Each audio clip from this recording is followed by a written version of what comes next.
Hello and welcome. You're watching Jazba 24 and I am Mir Baseerat. As you all know, Canada is at boil.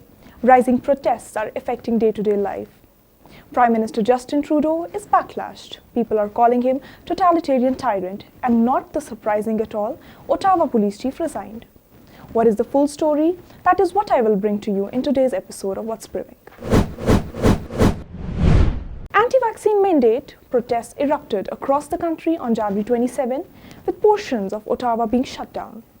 And at that time, the Prime Minister derided the protesters, then led the anti-freedom convoy to grow, and now he is plotting a full-blown crackdown to end the protest. Justin Trudeau is preparing for an all-out offensive against the protesters. He acquired his greatest weapon, the emergency powers. This means Trudeau can ban the protests. He can take over private resources, he can stop people from traveling. Basically, he can crush the freedom convoy and the blockades by force. The opposition in Canada has a serious concern. What if the drastic steps worsen the situation? The Prime Minister's actions could actually help to make things worse and not better. Candice Bergen, the opposition leader, warned in Canadian Parliament. It is a fair point, a fair question. A crackdown may have worked last month because the Freedom Convoy was just settling in. Now they have set up sharp guns, ammunitions and body armors were found on protesters, so Trudeau's move could backfire.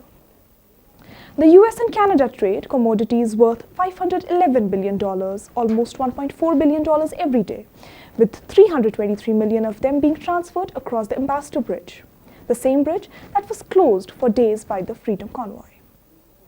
Many trucks are unable to pass into the United States. This lag could result in significant losses, and that obstruction, of course, is affecting the bilateral trade. This is a major worry. Canada's gun laws are strict, but America's are not, and things may quickly spiral out of control if weapons start streaming from American border states.